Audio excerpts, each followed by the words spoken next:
Amtrak, America's largest passenger rail service, owns over 270 locomotives and 1,200 passenger cars. At no time was the importance of this system underlined more forcefully than during the aftermath of the terror on 9/11. On September 11th, if you recall, planes were grounded, and Amtrak was the only mode other than the automobile that was traveling in the Northeast Corridor, which highlights the importance of rail service in the United States. Amtrak owns or operates approximately 600 facilities in 46 states. Amtrak's Beech Grove facility in Indiana is both its primary boneyard for old and damaged trains, as well as its principal renovation and maintenance facility. Built in the early 1900s, this boneyard is still going strong, repairing and renovating the entire fleet of Amtrak trains. Beech Grove, the buildings were originally built right at the turn of the century. If you get a chance while you're walking around, you'll see on every building is a big date stamp on the front of it. I think this one is 1904, 1905 when this building here was built. Beech Grove has 108 acres and 700,000 square feet under roof. We're about 3 hours from Chicago, and we're the hub of the inner city. We overhaul locomotives, cars, we do wrecks, car wrecks, locomotive wrecks, and we do remanufacturing of passenger cars. One of the main functions of Beech Grove is to take worn and damaged equipment and completely restore it. We basically bring in a unit that's been out on the road for about 5 years, close to 1 million miles of service, and bring it in, completely strip it, clean it.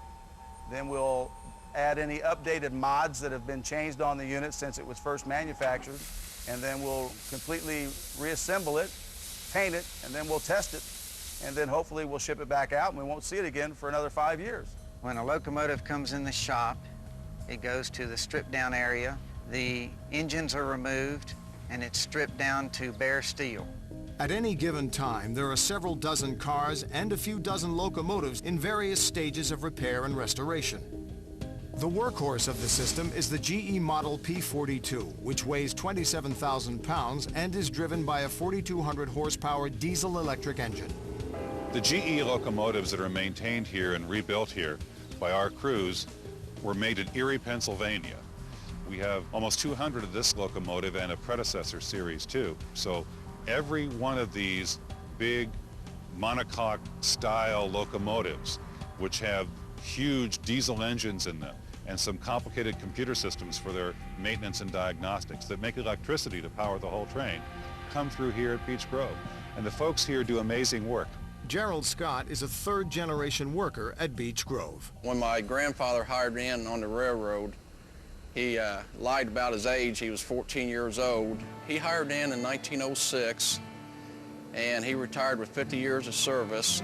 My father retired in 1985 with 34 years of service, and now in 2006 we have 100 years of railroad time in the family. I have memories with my father. My grandfather died when I was 2 years old, and memories with my dad, he used to take me out on some of the road crews, and he had to work up by the Wabash River for 29 days straight, and he snuck me in up there to stay in the camp cars with him for a couple nights.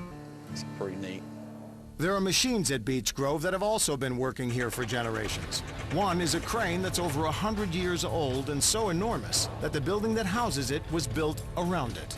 The largest crane is 135-ton crane, which was put in the building in 1904 as they were erecting the building, and then the building was finished in 1907.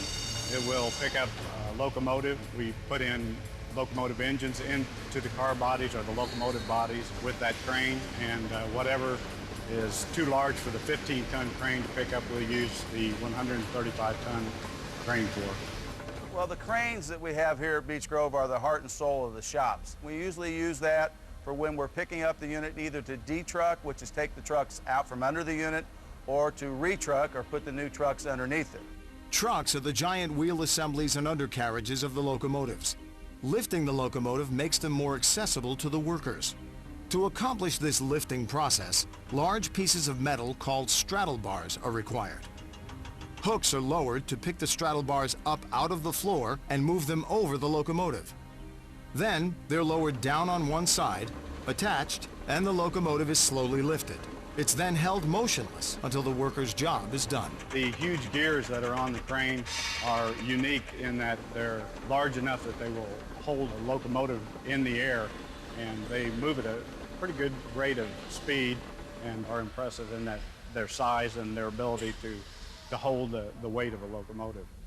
After all the mechanical repair and restoration work is completed, trucks, generators, brakes, air conditioning, plumbing, and wiring, the last stop is the body and paint shop. This is the paint booth here at the Fabulous Beech Grove Shops. This is where the locomotives are painted after we do the prep work in the prep building.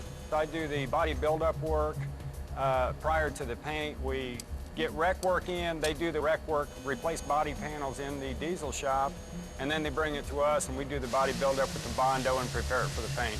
It's all part of the highly complex maintenance and repair process to keep the trains out of the boneyard, on track, and running smoothly. There is more to running trains than most of our passengers see. It should be an invisible experience. They hop on the train, the air conditioning works, the lavatory systems work, the dining car systems work. They should get on, lean back in their seat, and enjoy the experience. It's more than just steel wheels on steel rails. With all the constant repair, restoration, and renovation, the safety of passengers and property is always on every railroader's mind. To answer this crucial need, an experimental facility has been designed to operate as an extraordinary boneyard, where trains are even destroyed to save lives.